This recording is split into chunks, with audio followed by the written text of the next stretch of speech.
যে মন যদি দিতে হয় নবীকে দিও, যদি বাঁচতে হয় নবীকে বাঁচো। জোরে আহা, মন যদি দিতে হয় নবীকে দিও, ভালো যদি বাঁচতে হয় নবীকে বাঁচো। তাহার দুঃখ কষ্ট যন্ত্রণা তিনি সইতে পারে না, ওই নবীর নামে মিলাদ করিও। মন যদি দিতে হয় নবীকে দিও, ভালো যদি বাঁচতে হয় নবীকে বাঁচো। জোরালেন এটা জোর হবে না। নবী আমার জেগে আছেন সোনার মদিনায়, নবী আমার জেগে আছেন সোনার মদিনায়। উম্মতি দরদি নবীর নামে, উম্মতি দরদি নবীর নামে আর মিলাদ করিও। মন যদি দিতে হয় নবীকে দিও, ভালো যদি বাঁচতে হয় নবীকে বাঁচো। যেরকম সুবহানাল্লাহ। আমরা নবীকে মোহাব্বত করতে রাজি আছি না নাই? হ্যাঁ গো, এই জালসা দিচ্ছে কমিটি ভাইরা। এখনো বাবা দুটো বক্তা বাকি আছে, সব বাড়িতে ঘুমাচ্ছে। কি ঠিক না? বাড়িতে যে ঘুমাচ্ছে, তাহলে বাবা যে মুসলমান বক্তা ওয়াজ শোনাবে কাদেরকে? যে তোমার মা বোনেরা আছেন, আমার যুবক ভাইরা আছেন যারা বসে, তাদেরকে অনুরোধ করবো যে আপনারা একটু আগে আগে বসুন। বাবা, যেখানে গান বাজনা হয় সেখানে যুবকেরা লোড হয়ে থাকে, কি ঠিক না? আপনি এই জায়গাতে যদি দুইটা মহিলাকে লাছা করাতেন, তো এখন পর্যন্ত মানে জায়গাটা ফাঁকা থাকতো না। কেননা হাদিস কোরআন বাণী তো মানুষের শুনতে ভালো লাগে না, আর শয়তানও তাদেরকে এই জান্নাতি বাগানে বসতে দেয় না। যার দিলেতে নবীর মোহাব্বত আছে তারা এই জান্নাতি বাগানে বসবে, আর বাদ বাকি যাদের দিলে নবীর মোহাব্বত নাই তারা কিন্তু মেলাতে ওখানে ওখানে ভাববে খেলা খায় বেড়াবে। কি গো, আমরা নবীর আশিক না প্রেমিক? নবীর আশিক এবং প্রেমিক, জোরে বলেন। আমার ভাইদেরকে বলবো যে ভাইজান ওই চেয়ারের উপর না বসে একটু সামনে বসেন না, হয়তো আপনাদের দুঃখ দেবো, একটু চেয়ারটা বাদ দিয়ে এখানে বসেন না সামনে। আলহামদুলিল্লাহ, আল্লাহ পাক আল্লাহ তাআলা সকলকে নবীজির গোলাম নবীজির আশিক যেন বানিয়ে নেয়। জোরে বলেন আল্লাহুম্মা আমিন। জি, সবাইকে একদিন অন্ধকার কবর যেতে হবে, কেউ দুনিয়াতে বাঁচতে আসেনি। কি গাইস আছে? মাইক মান কি আছে? আপনি বেশ কমে দাও, আর ওই যদি ইকোটাকে একটু মিলিয়ে দাও, তাহলে আমরা নবীজির আশিক, কি ঠিক না? আজ আমরা মুসলমান, রাস্তায় চলতে চলতে কত যে পাপ করছি তো আল্লাহ মালিক জানে। এই যে মেলা বসেছে বাবজি, কত রকমের মা বোনেরা বাবা এখানে ওখানে বাবা দৌড়ে বেড়াচ্ছে, কত রকমের গুনাহের কাজ হচ্ছে, কিন্তু এই জান্নাতি বাগানে যারা বসবে আল্লাহ পাক ফেরেশতারা আল্লাহর কাছে দোয়া করে, আল্লাহ তাদেরকে তুমি জান্নাত নসিব করো। জোরে বলে কি গো, আমরা নবীকে মোহাব্বত করতে রাজি আছি না নাই? এটা হাত তুলে বলেন ইয়া রাসূলুল্লাহ, ইয়া হাবিবাল্লাহ। আলহামদুলিল্লাহ। তাই আমার মা বোনদেরকে বলতেছে, মায়েরা আপনারা হয়তো আমাকে চিনেন, গত বছর আমি এসেছিলাম আপনাদের এই জলসাতে, কিন্তু গভীর রাত্রে দিয়েছিল, মানুষও পায়নি, এবারও তাই হলো। তো ভাবছি মুসলমান যাই হোক না কেন, একটু মন দিয়ে কথাগুলো শুনবেন। শুনবেন তো? কে কে শুনবেন না একটু হাত তোলেন।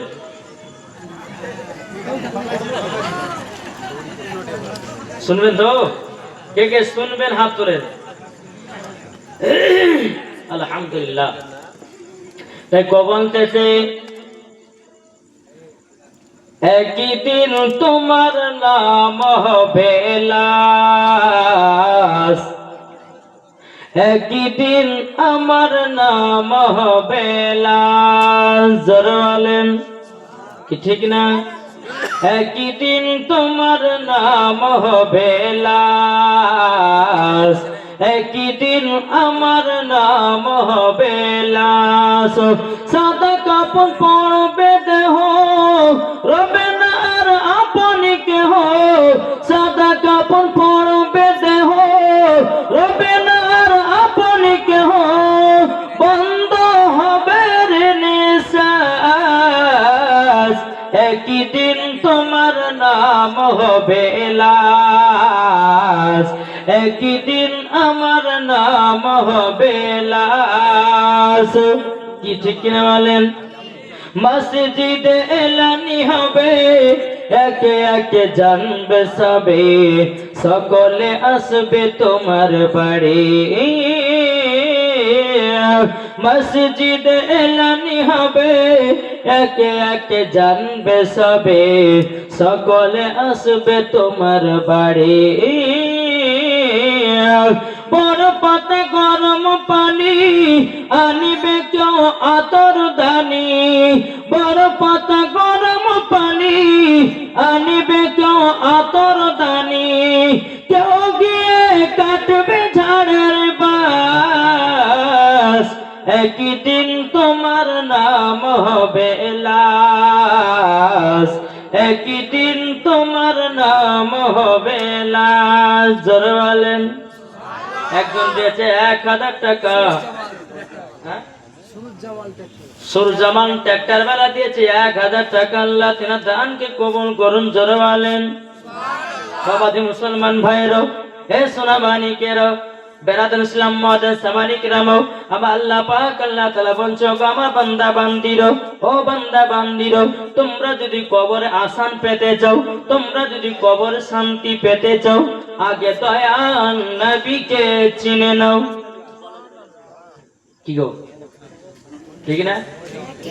আল্লাহ বলতে চাও, আমার বান্দা বান্দিরা, তোমরা যদি নবীকে চিনে নিতে পারো, মরার পরে তোমরা হবে জান্নাতি জান্নাতি। জোর বলেন। এই আমরা নবীকে ভালোবাসি তো? জি। আমার পরে পরে কিন্তু আবার নদিয়া জেলার প্রধান বক্তা আছেন, তিনার ওয়াজ শুনতে হবে আপনাদেরকে। এখন যদি বলে যে শুনবো না, বাড়িতে যে ঘুমাবো, তাহলে বাবা যে মুসলমান, এই জালসার সম্মান থাকলো? জি। আবার মায়েদেরকে বলতে চাই, ও মা জননীর, শুনে যান মা রাতের বেলা মা জননীর, নারী যদি হতই হযরত রাবিয়া বসরির মতো নারী হন, নারী যদি হতই খাতুনে জান্নাতের মতো নারী হন, নারী যদি হতই হযরত আসিয়ার মতো নারী হন, নারী যদি হতে হয় মা খাদিজা রাদিয়াল্লাহু তাআলা আনহার মতো নারী হন, মরার পরে জান্নাতি জান্নাতি। জোরে বলেন।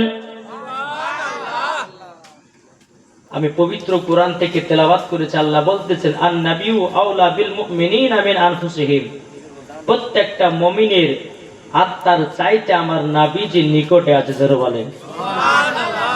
প্রত্যেকটা মুমিনের আত্মার চাইতে যদি নবী আমার নিকটে থাকে, বাবাজি মুসলমান, তাইলে বোঝা গেল নবীর প্রতি দরুদ পড়লে নবী আমার শুনতে পাই, নবীর প্রতি কিয়াম করলে নবী আমার শুনতে পাই, ফাতিহা করলে পরে নবী আমার শুনতে পাই, মিলাদ করলে পরে নবী আমার শুনতে পাই, নবীর প্রতি সুন্নাত মেনে চললে বাবা নবী আমার দেখতে পাই।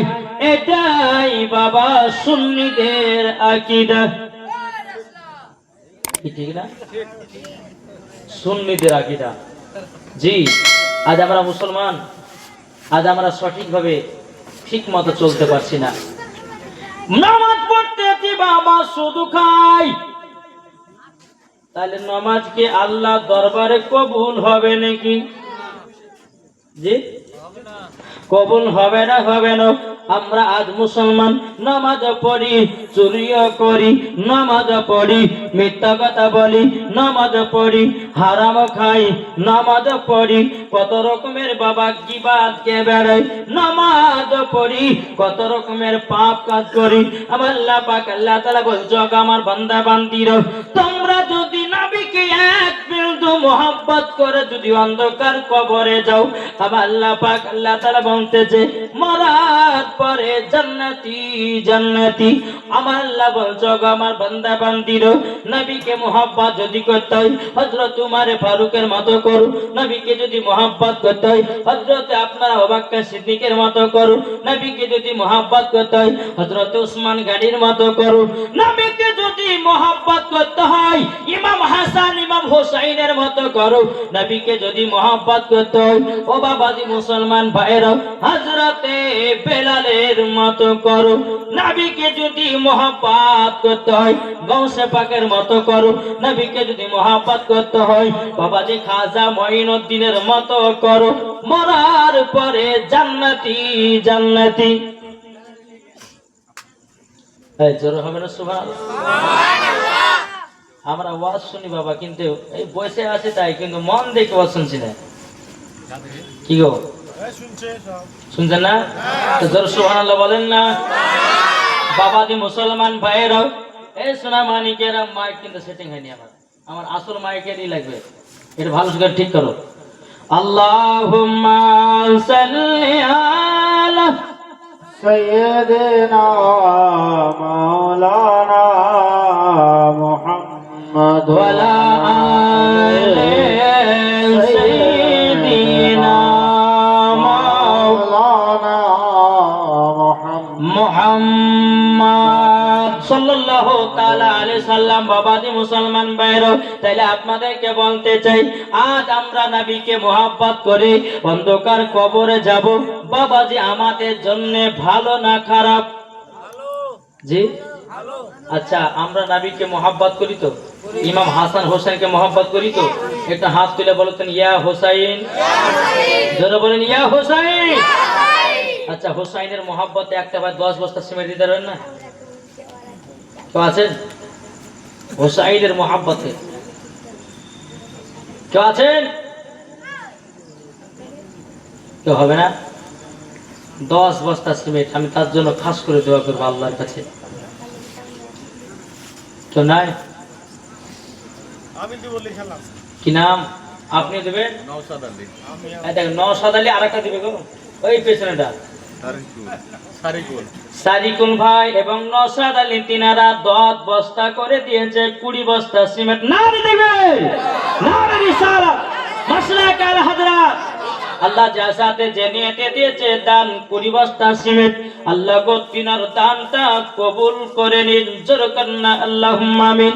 হে বাবাজি মুসলমান ভাইরা, ওগো আমার সোনা মানিকেরাও, আল্লাহ পাক আল্লাহ তাআলা বলছো, আমার বান্দা বান্দিরা, তোমরা অন্ধকার কবরে যাবা, কবরটাকে তোমরা ভয় করো, কবর যারা ভয় করেছে মরার পরে জান্নাতি জান্নাতি।